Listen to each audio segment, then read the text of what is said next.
Hello friends, स्वागत है आपका रंजनास क्लासेस पर। फ्रेंड्स, आज का ये हमारा प्रैक्टिस सेट है जो कि कंबाइंड है, जिसमें हिस्ट्री, पॉलिटी और ज्योग्राफी तीनों सब्जेक्ट के क्वेश्चंस होंगे। जिस जीके जीएस का ये प्रैक्टिस सेट है जो कि आपके यूपीएससी के सारे एग्जाम्स जैसे एलटी, जीआईसी और भी लेखपाल वगैरह जिसमें जीएस पूछा ही जाता है, तो आपके लिए ये प्रैक्टिस सेट बहुत ही यूज़फुल रहेगा। और साथ ही टीजीटी, बीजीटी आदि एग्ज़ाम्स के लिए भी ये आपके लिए यूज़फुल रहने वाला है। तो आइए वीडियो को स्टार्ट करते हैं। हमारा फर्स्ट क्वेश्चन है,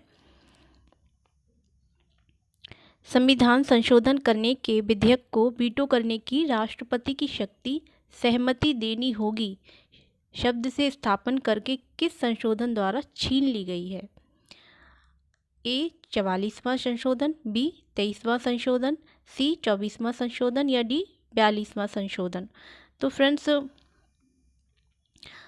संविधान संशोधन करने के विधेयक को वीटो करने की राष्ट्रपति की जो शक्ति है, यानी कौन सी शक्ति है? सहमति देनी होगी शब्द से स्थापन करके किस संशोधन द्वारा छीन ली गई है फ्रेंड्स? तो वो है 24वां संशोधन। इसका सी ऑप्शन करेक्ट होगा।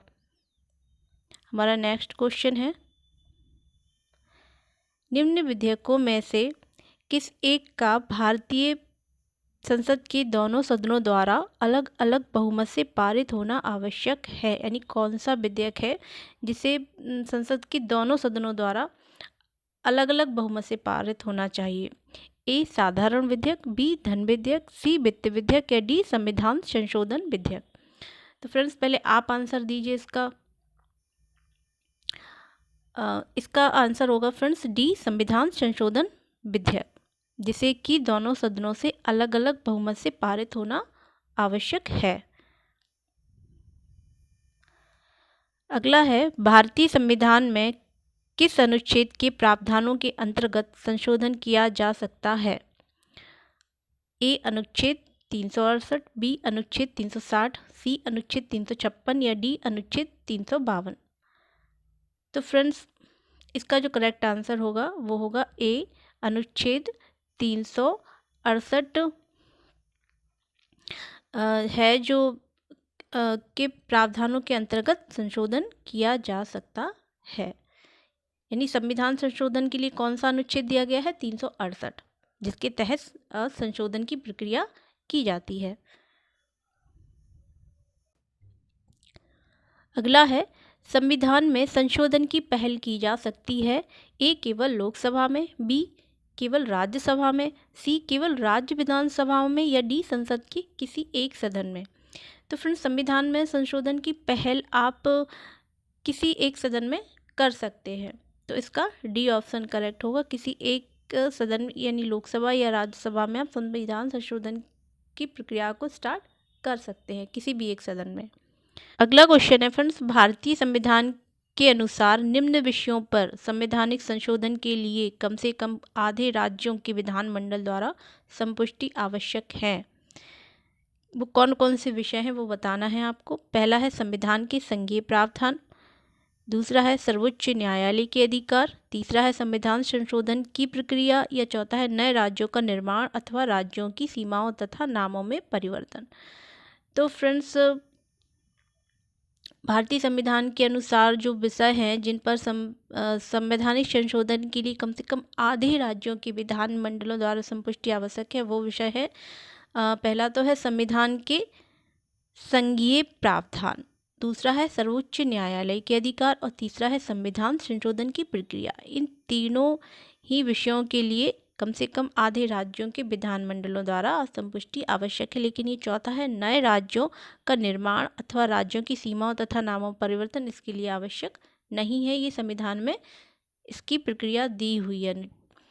तो इसका करेक्ट आंसर हो जाएगा ऑप्शन ए 1, 2, 3।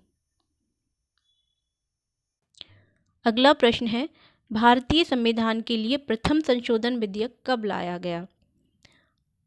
ए 1950 में, बी 1951 में, सी 1955 में या डी 1958 में। तो फ्रेंड्स, भारतीय संविधान के लिए प्रथम संशोधन जो विधेयक लाया गया था वो लाया गया था 1951, या इसका बी ऑप्शन करेक्ट हो जाएगा। अगला है, संविधान का प्रथम संशोधन जो वर्ष 1951 में पारित हुआ, निम्न में से किससे संबंधित था? ये जो फ्रेंड्स ये है, ये आरती शब्द ये नहीं है। किससे संबंधित था जो ये प्रथम संशोधन हुआ था 1951 में? ये बताना है। पहला है देश की सुरक्षा से, बी है प्रधानमंत्री की सुरक्षा से, सी कुछ राज्यों में किए गए कृषि भूमि सुधारों के संरक्षण से, या डी अनुसूचित जाति एवं अनुसूचित जनजाति से। तो फ्रेंड्स, इसका जो करेक्ट आंसर होगा वो होगा सी, कुछ राज्यों में किए गए कृषि भूमि सुधारों के संरक्षण से ये पहला संविधान संशोधन हुआ था जो 1951 में वो संबंधित है। अगला है 86वें या 86वें संशोधन द्वारा प्रस्तावित शिक्षा का अधिकार किस वर्ष से लागू किया गया? 2002 से, बी है 2004 से, सी 2008 से, या डी 2010 से। तो फ्रेंड्स, ये जो 86वां संशोधन हुआ था शिक्षा के अधिकार के लिए, वो कब लागू किया गया था? वो किया गया था 2010 से। इसका डी ऑप्शन करेक्ट होगा।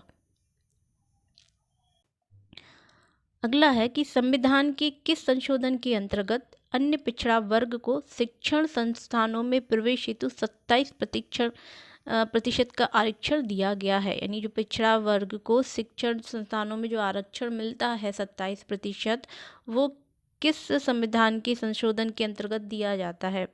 ए है 92वें या 92, बी है 93वें या 93, या सी है 94 या 94वें, या डी है 96 या 96। तो इसका जो करेक्ट आंसर होगा फ्रेंड्स वो होगा बी 93 यानी 93 संविधान संशोधन के अंतर्गत अन्य पिछड़ा वर्ग को शिक्षण संस्थानों में प्रवेश हेतु 27% का आरक्षण दिया गया है।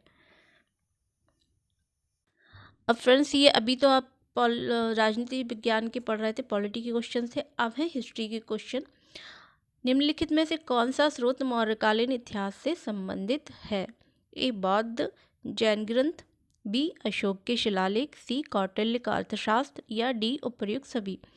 तो फ्रेंड्स, मौर्यकालीन इतिहास से संबंधित ये तीनों ही हैं। बौद्ध जैन ग्रंथ भी है, अशोक के शिलालेख भी संबंधित है, और कौटिल्य के अर्थशास्त्र में भी मौर्य शासन के बारे में बताया गया है, और अशोक के शिलालेख में भी है, और बौद्ध जैन ग्रंथों में भी। इन तीनों में ही मौर्यकालीन इतिहास के बारे में हमें जानकारी मिलती है। तो इसका डी ऑप्शन करेक्ट हो जाएगा, उपर्युक्त सभी। अगला प्रश्न है कि चंद्रगुप्त मौर्य के प्रारंभिक जीवन का विवरण प्रस्तुत किया गया है। यानी चंद्रगुप्त का जो प्रारंभिक जीवन था उसके बारे में किस ग्रंथ में वर्णन मिलता है? ए वायु पुराण में, बी महावंश टीका में, सी दीपवंश में, या डी अर्थशास्त्र में। तो फ्रेंड्स, चंद्रगुप्त मौर्य के प्रारंभिक जीवन का जो विवरण प्रस्तुत होता है वो होता है महावंश टीका में। इसका बी ऑप्शन करेक्ट होगा। अगला प्रश्न है कि निम्नलिखित में से कौन सा राजा जैन सन्यासी हो गया तथा प्राचीन भारत में उसे सेंड्रोकोट्स नाम से भी जाना जाता है? तो फ्रेंड्स, जो राजा जैन सन्यासी हो गया और जिसे प्राचीन भारत में सेंड्रोकोट्स के नाम से भी जाना जाता है वो है चंद्रगुप्त मौर्य। इसका बी ऑप्शन करेक्ट होगा। फ्रेंड्स, चंद्रगुप्त मौर्य जो था, मौर्य वंश का जो संस्थापक, उसने अपने अंतिम दिनों में जैन धर्म को अपना लिया था, और कर्नाटक के श्रवणबेलगोला में जाकर के अपने प्राण संलेखना पद्धति से त्याग दिए थे। अगला क्वेश्चन है कि श्रवणबेलगोला स्थित है। अभी बताया था फ्रेंड्स कि चंद्रगुप्त मौर्य ने अपने जो प्राण त्याग दिए थे संलेखना पद्धति से, कहाँ पर? श्रवणबेलगोला में। तो वो कहाँ पर स्थित है ये बताना है। ए कर्नाटक में, बी केरल में, सी तमिलनाडु में, या डी तेलंगाना में। तो फ्रेंड्स, श्रवणबेलगोला जो स्थित है वो है ए कर्नाटक में स्थित है।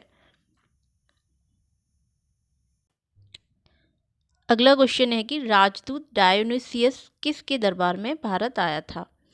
ए चंद्रगुप्त मौर्य के, बी बिंदुसार के, या सी अशोक के, या डी दशरथ की? तो फ्रेंड्स राजदूत डायोनिसियस जो है वो बिंदुसार के राज दरबार में आया था। इसका बी ऑप्शन करेक्ट होगा। मिस्र का जो शासक था टॉलमी। फ्रेंड्स मिस्र का शासक था टॉलमी। कौन था? टॉलमी फिलिप्पस, जिसका पूरा नाम था टॉलमी फिलिप्पस द्वितीय ने बिंदुसार के दरबार में डायोनिसियस नामक दूत को भेजा था। और फ्रेंड्स बिंदुसार के समय ही सीरिया के शासक एंटियोकस प्रथम ने डायमेकस नामक दूत को भी भेजा था, क्योंकि क्वेश्चन ये भी आया है कि डायमेकस किसके दरबार में आया था, तो ये भी बिंदुसार के दरबार में आया था। और किसने भेजा था इसे? सीरिया के शासक एरियोकस प्रथम ने। अगला है यूनानी राजदूत मेगस्थनीज किसके दरबार में भारत आया था? ए अजातशत्रु, बी अशोक, सी चंद्रगुप्त मौर्य, या डी बिम्बिसार? तो फ्रेंड्स यूनानी राजदूत मेगस्थनीज जो है वो चंद्रगुप्त मौर्य के दरबार में भारत आया था। इसका सी ऑप्शन करेक्ट होगा। मेगस्थनीज जो था वो सेल्यूकस का राजदूत था। किसने भेजा था उसे? सेल्यूकस ने। जो चंद्रगुप्त मौर्य के दरबार में कब आया था फ्रेंड्स? ये 304 ईसा पूर्व से 2 से 299 ईस्वी के बीच रहा।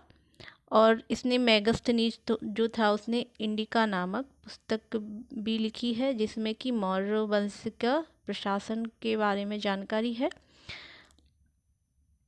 तो जो मेगस्थनीज है वो चंद्रगुप्त मौर्य के दरबार में आया था।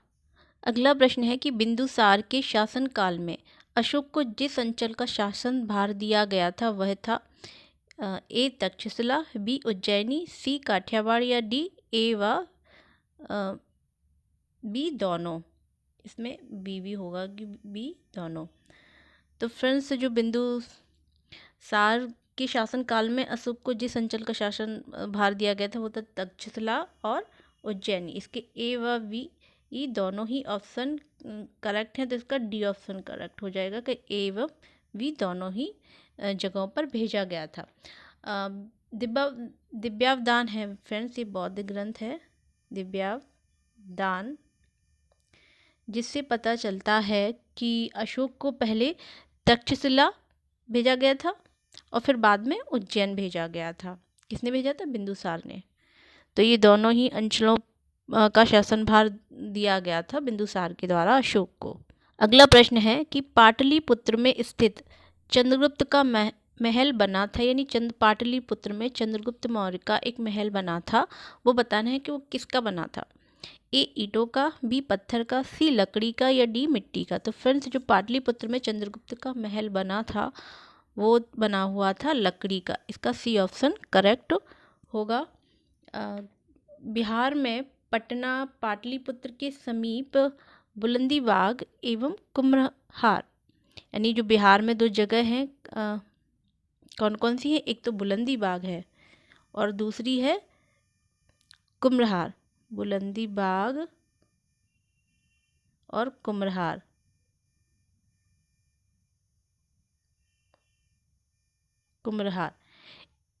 इन दोनों ही जगहों पर खुदाई से मौर्य काल की लकड़ी के विशाल भवनों के अवशेष प्राप्त हुए हैं और इन्हें प्रकाश में जो लाने का जो श्रेय दिया जाता है वो दिया जाता है स्पूनर महोदय को। तो ये कहाँ पर है? बुलंदीबाग और कुम्हरार, ये बिहार में पटना से इन दोनों की खुदाई से ये मिले थे विशाल भवन मौर्यकालीन, जो कि किसके बने हुए हैं? लकड़ी के। अगला प्रश्न है कि मालवा, गुजरात एवं महाराष्ट्र किस शासक ने पहली बार जीता? ए हर्ष ने, बी स्कंदगुप्त ने, सी विक्रमादित्य ने, या डी चंद्रगुप्त मौर्य ने? तो फ्रेंड्स मालवा, गुजरात एवं महाराष्ट्र ये तीनों ही पहली बार जिस शासक ने जीता था वो था चंद्रगुप्त मौर्य। इसका डी ऑप्शन करेक्ट होगा।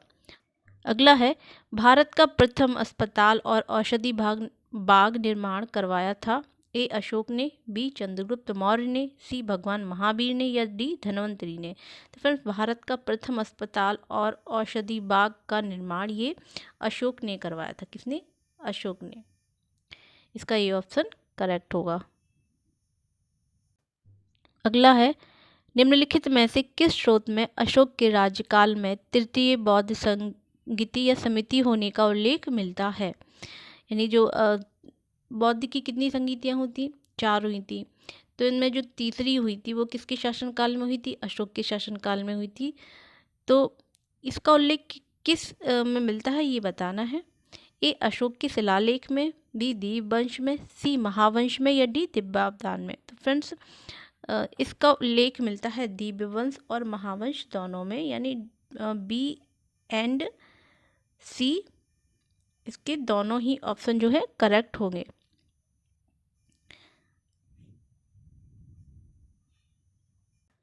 अगला है, रज्जुक थे चोल राज्य में व्यापारी, मौर्य शासन के अधिकारी, गुप्त साम्राज्य में सामंत या डी सक्सेना में अधिकारी। तो फ्रेंड्स रज्जुक जो थे वो थे मौर्य शासन के अधिकारियों को ही रज्जुक कहा जाता था। फ्रेंड्स अब ज्योग्राफी के या भूगोल के क्वेश्चन अब इसके बाद आपको मिलेंगे। तो हमारा अगला 22 क्वेश्चन है कि भूगर्भीय दृष्टि से भारत का सबसे पुरानी चट्टानें कहाँ की हैं? भारत की जो भूगर्भीय दृष्टि से अगर हम देखें तो कहाँ की हैं जो सबसे पुरानी चट्टानें हैं? ए कर्नाटक के धारवाड़ क्षेत्र की, बी राजस्थान के अरावली क्षेत्र से, या मध्य प्रदेश के विंध्य क्षेत्र में, या डी पंजाब के शिवालिक क्षेत्र में। तो फ्रेंड्स भूगर्भीय दृष्टि से भारत की सबसे पुरानी चट्टानें कर्नाटक के धारवाड़ क्षेत्र की है। इसका ए ऑप्शन करेक्ट होगा।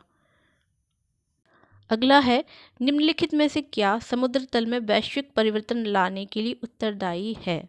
ए समस्थिक, बी जलवायवी, या सी सुस्थितिक, या डी पटल विरूपणी। तो फ्रेंड्स समुद्र तल में वैश्विक परिवर्तन लाने के लिए जो उत्तरदायी है वो है सुस्थितिक। इसका सी ऑप्शन करेक्ट होगा। अगला है, विवर्तन बल के कारण निम्नलिखित में से किस लक्षण का निर्माण होता है? ए हैंगिंग वैली, बी यू आकार वाली घाटी, सी अंध घाटी या रिफ्ट घाटी। तो फ्रेंड्स विवर्तन बल के कारण किसका निर्माण होता है? रिफ्ट घाटी का। इसका डी ऑप्शन करेक्ट होगा। अगला है कि सिंधु नदी कहाँ से निकलती है? ए मानसरोवर झील से, बी कैलाश झील से, या लोकटक झील से, या तिब्बत से। तो फ्रेंड्स सिंधु नदी का जो उद्गम स्थान है वो है मानसरोवर झील। कहाँ से निकलती है? मानसरोवर झील से। इसका ये ऑप्शन करेक्ट होगा। अगला है कि भारत का सर्वाधिक दुग्ध उत्पादन करने वाला राज्य है, यानी ए गुजरात, बी पंजाब, सी उत्तर प्रदेश, या डी राजस्थान।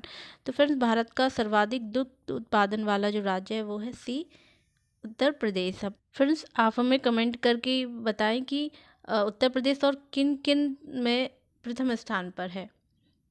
अगला है, निम्न में से कौन एक एजेंडा 21 से संबंधित है? ए मॉन्ट्रियल संधि, बी रियो सम्मेलन, सी क्योटो संधि, या डी +5 सम्मेलन। तो फ्रेंड्स निम्न में से एजेंडा 21 से जो संबंधित है वो है रियो सम्मेलन। जो एजेंडा 21 का जो पहला जो सम्मेलन हुआ था वो हुआ था ब्राज़ील के रियो डी जेनेरियो में। इसका बी ऑप्शन करेक्ट हो जाएगा, रियो सम्मेलन। अगला है, किर्गिज एक घुमक्कड़ जनजाति है, यानी किर्गिज जो जनजाति है वो कहाँ की है, कहाँ पाई जाती है मोस्टली? ए मध्य एशिया की, बी दक्षिण पूर्वी एशिया की, सी पश्चिम एशिया की, या डी दक्षिण एशिया की। तो फ्रेंड्स किर्गिज एक घुमक्कड़ जनजाति कहाँ की है? मध्य एशिया की है। इसका ये ऑप्शन करेक्ट होगा। अगला है जो कि आज का हमारा लास्ट क्वेश्चन है, अलेप्पी बंदरगाह स्थित है? ए तमिलनाडु, बी केरल, सी महाराष्ट्र, या डी आंध्र प्रदेश। तो फ्रेंड्स जो अलेप्पी बंदरगाह है वो कहाँ पर स्थित है? केरल में स्थित है। फ्रेंड्स ये हमारे 30 क्वेश्चन की एक श्रृंखला थी, प्रैक्टिस सेट था, जिसमें कि हमने हिस्ट्री, पॉलिटी और ज्योग्राफी तीनों ही टॉपिक्स से क्वेश्चंस लिए हैं, कवर करने की कोशिश की है। आपको हमारे प्रैक्टिस सेट कैसा लगा ज़रूर बताएं, और हमारे चैनल रंजनास क्लासेस को सब्सक्राइब करना ना भूलें, और साथ में वीडियो को लाइक भी कर दें। Thanks for watching.